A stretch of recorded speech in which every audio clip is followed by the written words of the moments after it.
इसमें अगर धीरे निकलेगी तो यह बंगाल के जो क्रांतिकारियों उनके प्रति श्रद्धांजलि भी होगी। जरा ऐसे मुट्ठी बांध के जरा ताकत से बोलिए, बोलिए भारत माता की, भारत माता की। धन्यवाद।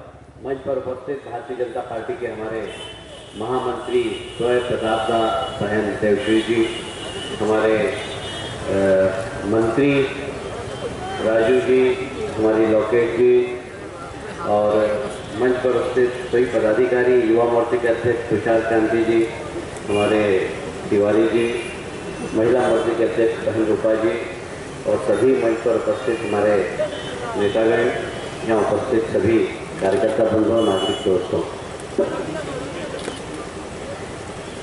मुझे बहुत अफसोस होता है जब मैं बंगाल की खबरें पढ़ता हूँ, बंगाल की राजनीतिक चर्चा सुनता हूँ, क्योंकि बंगाल का इतिहास बहुत महान है। जब भारत का विभाजन हो रहा था और जो पहला भारत और पाकिस्तान का नक्शा बना था, उसमें बंगाल पूरा की पूरा पाकिस्तान में था। इस बंगाल को बचाने के लिए डॉक्टर श्यामा प्रसाद मुखर्जी ने जन आंदोलन किया था। पूरे बंगाल में घूम घूम कर जन आंदोलन करके डॉक्टर श्यामा प्रसाद मुखर्जी बंगाल के एक नेता के रूप में उभरे थे। जब उन पर नजर महात्मा गांधी की पड़ी, महात्मा गांधी ने बुलाया वह नक्शा जो भारत विभाजन का बना था, जिसमें यह पूरा बंगाल पाकिस्तान में जा रहा था। महात्मा गांधी जी डॉक्टर श्यामा प्रसाद जी मुखर्जी के साथ बैठे और इस बंगाल को बचाने का काम यदि किसी ने किया था तो इस बंगाल की माटी के सुपुत्र डॉक्टर श्यामा प्रसाद मुखर्जी ने आज जो बंगाल बचा हुआ है वो डॉक्टर श्यामा प्रसाद मुखर्जी के कारण। भारत का विभाजन हुआ, लोकसभा के चुनाव हुए, डॉक्टर श्यामा प्रसाद मुखर्जी स्वतंत्र रूप से चुनाव लड़े। डॉक्टर जब संसद में गए तो महात्मा गांधी ने पंडित जवाहरलाल नेहरू को बुलाया कि बंगाल में यदि नेतृत्व चाहिए तो अपने मंत्रिमंडल में डॉक्टर श्यामा प्रसाद मुखर्जी को आप लेकर आइए।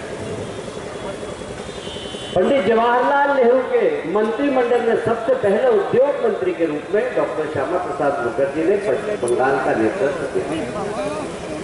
पर उस समय पंडित जवाहरलाल नेहरू जिस तरीके से तुष्टीकरण की नीति के निर्णय ले रहे थे, डॉक्टर श्यामा प्रसाद मुखर्जी ने उसका विरोध किया, मंत्रिमंडल से इस्तीफा दे दिया। लोकसभा में पंडित जवाहरलाल नेहरू का विरोध कर रहे थे। पंडित जवाहरलाल नेहरू इतने चिड़चिड़ा गए कि उन्होंने कहा कि मैं विपक्ष को समाप्त कर दूंगा, कुचल दूंगा। जैसे ही पंडित जवाहरलाल नेहरू ने यह कहा कि मैं विपक्ष को कुचल दूंगा, डॉक्टर श्यामा प्रसाद मुखर्जी ने खड़े होकर लोकसभा में कहा कि माननीय प्रधानमंत्री जी, मैं उस मानसिकता को कुचल दूंगा जो विपक्ष को कुचलने का प्रयास करेगा। ये डॉक्टर श्यामा प्रसाद मुखर्जी ने कहा। इस देश के अंदर प्रजातंत्र है, दुनिया का सबसे बड़ा लोकतांत्रिक देश है तो भारत है। वो लोकतंत्र की खूबसूरती है कि वहां पक्ष भी है, विपक्ष भी है। विपक्ष की भी वही भूमिका है, पक्ष की भी वही भूमिका है, दोनों को मिलकर इस देश को चलाना है। जिस प्रकार एक रथ के दो पहिए होते हैं, पक्ष और विपक्ष दो पहिए हैं, बिना विपक्ष के पक्ष भी ठीक तरीके से काम नहीं कर सकता। हमारे जो वरिष्ठ लोगों ने जब इस प्रजातांत्रिक व्यवस्था की कल्पना की थी तो उन्होंने कहा था कि सत्ताधारी दल को यदि कोई नियंत्रित कर सकता है तो वो विपक्ष कर सकता है। इसलिए सदन के अंदर विपक्ष का होना भी जरूरी है और विपक्ष का सम्मान भी जरूरी है। ये हमारे यहाँ की परंपरा है लोकतंत्र। पर मुझे बड़ा दुख होता है जिस बंगाल में डॉक्टर श्यामा प्रसाद मुखर्जी थे, जिनको महात्मा गांधी सम्मान करते थे, पंडित जवाहरलाल नेहरू ने जब ये कहा कि मैं विपक्ष को कुचल दूंगा, तब डॉक्टर श्यामा प्रसाद मुखर्जी ने खड़े होकर कहा कि मैं इस मानसिकता को कुचल दूंगा। सारे लोगों ने मेज थपथपाकर डॉक्टर श्यामा प्रसाद मुखर्जी का अभिनंदन किया। यह है प्रजातंत्र की खूबसूरती कि पंडित जवाहरलाल नेहरू जी के मंत्रियों ने भी डॉक्टर श्यामा प्रसाद मुखर्जी की प्रशंसा की, मेज थपथपाकर। यह है हमारे यहाँ प्रजातंत्र की खूबसूरती। सारे देश में मुझे प्रजातंत्र दिखाई देता है, पर इस डॉक्टर श्यामा प्रसाद मुखर्जी के बंगाल में प्रजातंत्र की रोज हत्या हो, रोज हत्या। प्रजातंत्र कहीं दिखाई नहीं देता। विपक्ष के लोग आंदोलन करते हैं, हमारे पुलिस वाले कर्मी 4 धारा झूठी लगाकर बंद कर देते हैं। 15 दिन बंद, 20 दिन बंद। पिछले दिनों भारतीय जनता पार्टी का कार्यक्रम नहीं था रामनवमी उत्सव। रामनवमी उत्सव समाज के लोगों का कार्यक्रम था। पुलिस ने 15 लोग 20 लोग जेल में हर जिले के 15-15 दिन तक रहे, जिन्होंने कभी जेल का दरवाजा नहीं देखा, जो मंदिर जाते थे, पूजा करते थे, वो जेल भी हुआ है, मुझसे मिले, मिलकर कोई बात नहीं, अभी तक कौन से मंदिर गए थे?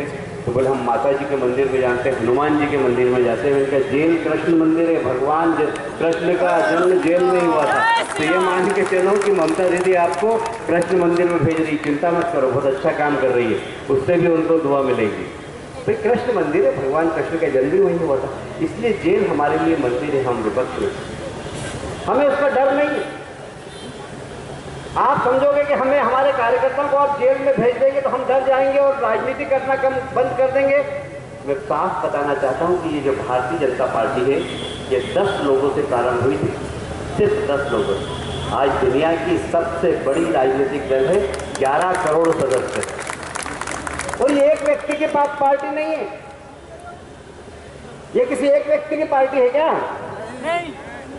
यहाँ पर डॉक्टर श्यामा प्रसाद मुखर्जी पहले अध्यक्ष थे, बलराज मधोक हुए, अटल बिहारी वाजपेयी, अडवाणी जी, डॉक्टर मुरली मनोहर जोशी, लंबे समय से पार्टी चल रही है। ये पार्टी एक विचारधारा वाली पार्टी है और सब विचारधारा के लोग एक साथ खड़े होते हैं इस देश को महान बनाने के लिए। इस पार्टी की विचारधारा, हम व्यक्ति के लिए काम नहीं करते, हम देश के लिए काम। हम भारतीय जनता पार्टी के कार्यकर्ता की भूमिका वही है जो देश की सीमा पर खड़े हुए सैनिक की, वो देश की बाहर से रक्षा करता है, हम अंदर से रक्षा करते हैं। हमें बर्दाश्त नहीं होता जब बंगाल के किसी विश्वविद्यालय से यह आवाज निकलती है कि भारत तेरे टुकड़े होंगे इंशाअल्लाह। भारतीय जनता पार्टी का कार्यकर्ता ये बर्दाश्त नहीं कर सकता। टीएमसी और कम्युनिस्ट पार्टी कांग्रेस के लोग जाकर भले ही उसको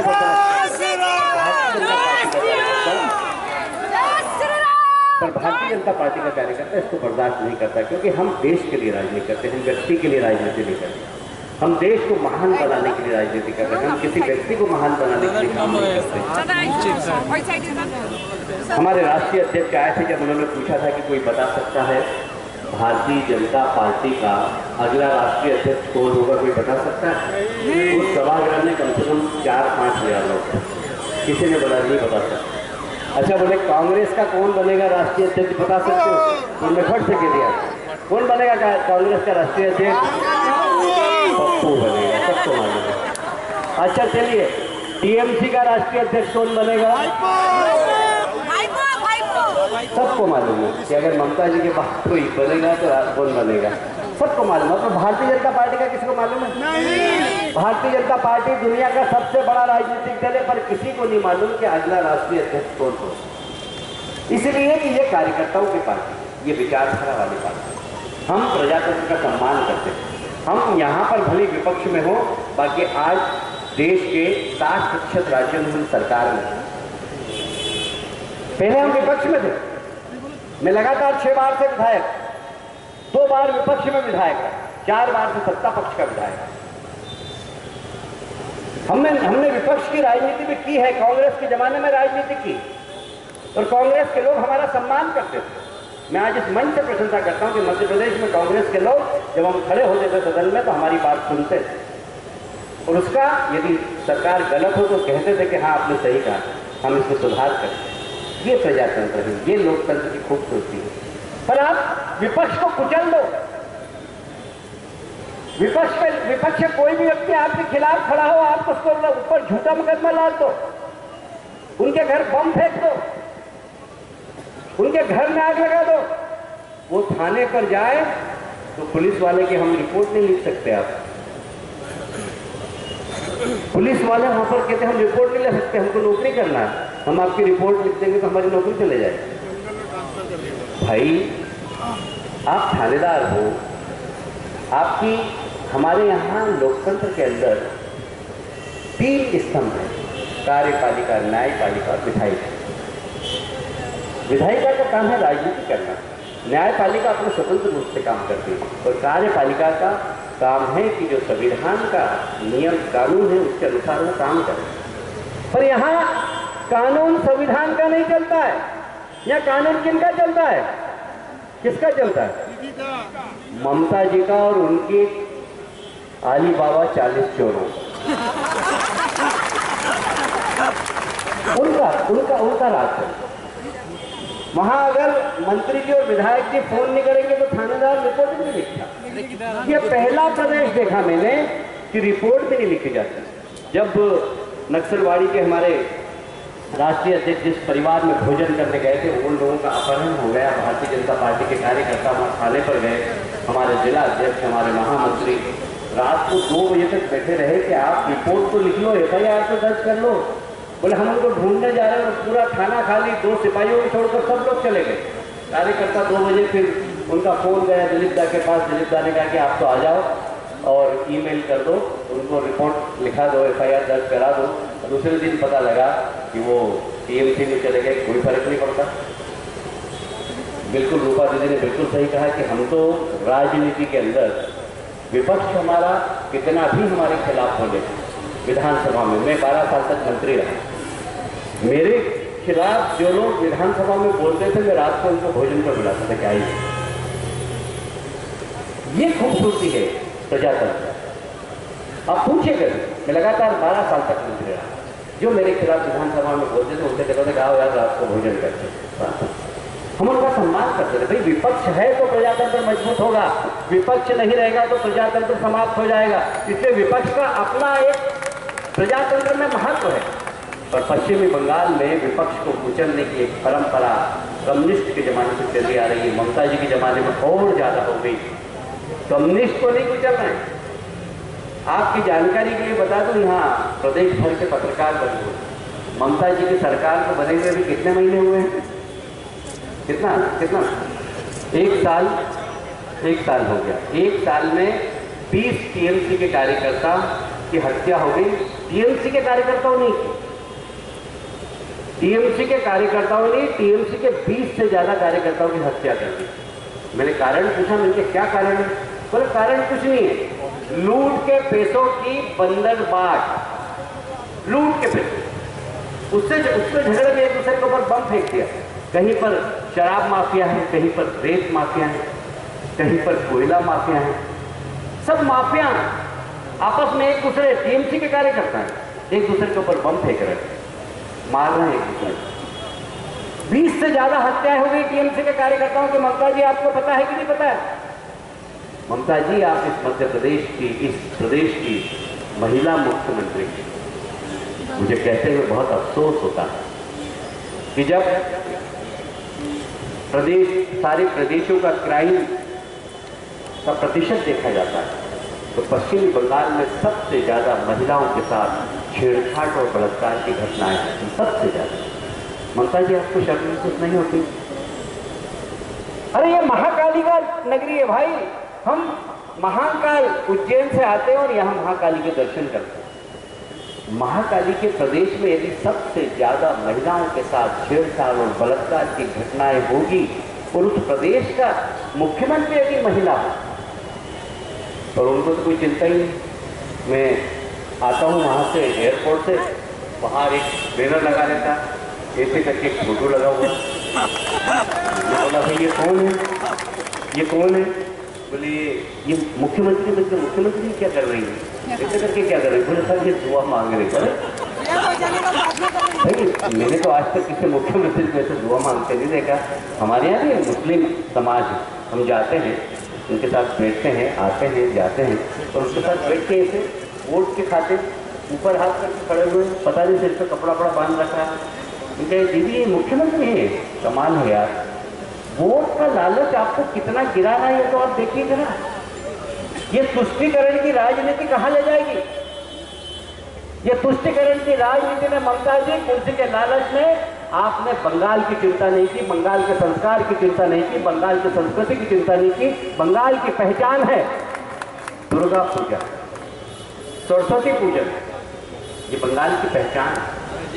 दुर्गा पूजा का नाम आता है तो एकदम बंगाल का परिदृश्य सामने आ जाता है। बंगाल की देवियां मातृ शक्ति सामने आ जाती है, बड़ी बड़ी टीकी लगाए, ताज की साड़ी पहने हुए, हाथ में पूजा की थाली लिए हुए, एकदम सीधे बंगाल की हमारी देवियां नजर आने लगती है, जैसे दुर्गा पूजा का नाम है। ये बंगाल की पहचान है। पर दीदी, आप वहां जाने के बाद वोट के लालच में दुर्गा पूजा के विसर्जन को रोक रहे हैं। दुर्गा पूजा विसर्जन करना हो तो जल्दी कर लो, क्योंकि उनका मुहर्रम है, मुहर्रम के ताजिए निकले। इस बंगाल की पहचान मुहर्रम से है कि दुर्गा पूजा से? मैं आपसे पूछना चाहता हूं। इस बंगाल की पूजा, बंगाल की पहचान है सरस्वती पूजन। बसंत पंचमी को हर घर में यहाँ सरस्वती माँ की पूजा होती है। मेरी पत्नी बंगाल की। अच्छा, ये फोटो भी लिया है, देखो कितने कलाकार हो गए हैं। एक मिनट में फोटो आ गया। ये जो डिजिटल इंडिया है ना, उसका प्रधानमंत्री जी का डिजिटल इंडिया, उसका देखिए फोटो भी आ गया है। मेरी पत्नी बंगाल की है। मेरा बेटा जब पहली बार स्कूल जाने लगा तो बोले 5 मिनट रुको जरा, मेरे साथ मंदिर चल। सरस्वती मंदिर में पूजा की, तिलक निकाला, बहुत वही खाता, तेल सब में लाल धागा रोली बोलते वो बांध रही, उसको तिलक निकाला, फिर स्कूल गए। हमारे ये परंपरा नहीं। मध्य प्रदेश में स्कूल जाते हैं तो सरस्वती की पूजन करके बच्चों को ले जाए, परंपरा नहीं है। पर बंगाल में परंपरा है। अब ये सरस्वती पूजन अगर विद्यालय में नहीं होगी तो कहाँ होगी, मैं ये बताऊंगा। मैं आपसे पूछना चाहता हूं कि सरस्वती पूजन करना पश्चिमी बंगाल में क्या अपराध है? मैं आपसे पूछता हूं, अपराध है क्या? नहीं, अधिकार है। ये तो आपका अधिकार है। पर इस प्रदेश में सरस्वती पूजन विद्यालय में रोका जाता है। जब सरस्वती पूजन के, सरस्वती माता के प्रति आस्था रखने वाले लोग प्रदर्शन करते हैं, पुलिस उनको डंडे मारती है, जेल में डालती है। ये क्या हो रहा है बंगाल में? ये पश्चिमी बंगाल में क्या हो रहा है दीदी? मैं आपसे पूछना चाहता हूं, आपको विचार करना है, चिंतन करना है, मनन करना है। आज ये धरना इसलिए है कि पश्चिमी बंगाल बचाओ, लोकतंत्र बचाओ, तृणमूल हटाओ, लोकतंत्र बचाओ। यदि हमारे राष्ट्रीय अध्यक्ष किसी एक व्यक्ति के घर भोजन करने चले गए, हम तो कांग्रेस के लोगों के घर भी जाते हैं, कम्युनिस्ट पार्टी के लोगों के घर भी जाते हैं, हमें कोई परहेज नहीं। कोई अलग विचारधारा का है तो हमारा दुश्मन थोड़ी। उसकी विचारधारा अलग, हमारी विचारधारा अलग, पर हम सब देश के लिए काम कर रहे हैं। पर आप देश के लिए काम कर रही हैं क्या? आपके नेता, आपके कार्यकर्ता देश के लिए काम कर रहे हैं क्या? जब कहीं मालदा के अंदर नकली नोट पकड़ाए जाते हैं, जब पकड़ाए जाते हैं तो उसके पीछे एक टीएमसी का नेता खड़ा होता है कि इनका पट्टा है जो नकली नोट ला रहा है देश। आप क्या कर रहे हैं?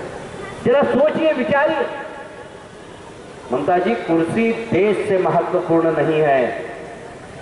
आप देश के साथ खिलवाड़ कर रही हैं वोट की राजनीति के कारण। आप बंगाल के संस्कार और संस्कृति के साथ खिलवाड़ कर रही है वोट की राजनीति के कारण। बंगाल के लोग पढ़े लिखे लोग हैं, समझदार लोग हैं। बंगाल की संस्कृति बहुत महान संस्कृति है और इसलिए हम हिंसा का जवाब हिंसा से नहीं देंगे। हम डॉक्टर श्यामा प्रसाद मुखर्जी के वंशज हैं। वो हमारे राष्ट्रीय अध्यक्ष थे। उन्होंने कहा था, जब पंडित जवाहरलाल नेहरू ने कहा था कि हम विपक्ष को कुचल देंगे, उन्होंने कहा हम इस मानसिकता को कुचल देंगे। हम इस धरने के माध्यम से विपक्ष को कुचलने वाली मानसिकता को कुचलना चाहते हैं प्रजातांत्रिक तरीके से। हम जनता के बीच में जाएंगे, जन जागरण करेंगे कि यह देश का सबसे महान लोकतांत्रिक देश है।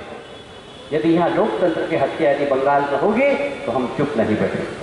और इसलिए मित्रों, मैं आपके दरवाजे पर दस्तक देने इस बात के लिए आया हूं कि आज हमें लोकतंत्र को बचाना है।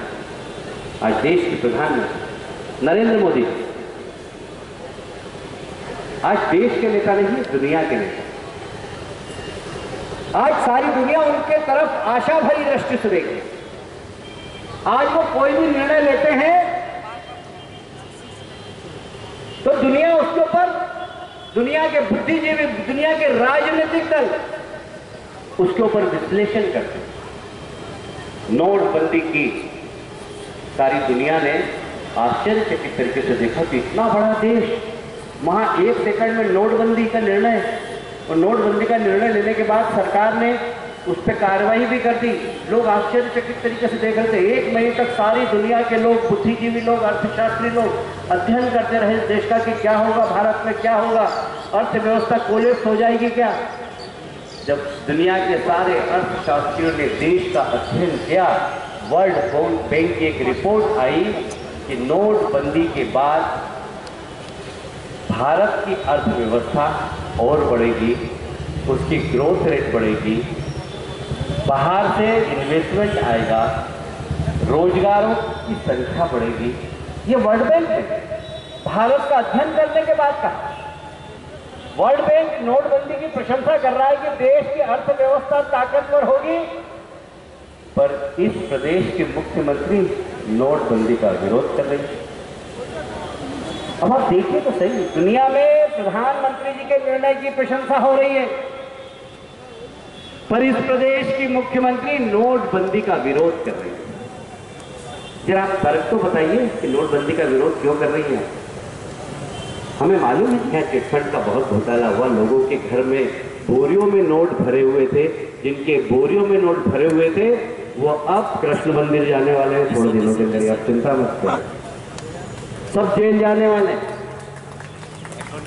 जो गरीबों के पैसों का दुरुपयोग करेगा, भ्रष्टाचार करेगा, वो कहीं पर भी छुप कर खड़ा हो, उसको अपना असली घर भारतीय जनता पार्टी की सरकार में जाना पड़ेगा। गरीबों के साथ छल करने वाला, कपट करने वाला, भ्रष्टाचार करने वाला दीदी आपके संरक्षण में मंत्री बन सकता है, पर इस प्रजातंत्र के मंदिर में, इस लोकतंत्र के सबसे बड़े मंदिर में भ्रष्टाचारी लोग आराम से नहीं जी पाए। और इसलिए आने वाले समय में आप देखेंगे एक एक करके कितने मंत्री जाते हैं।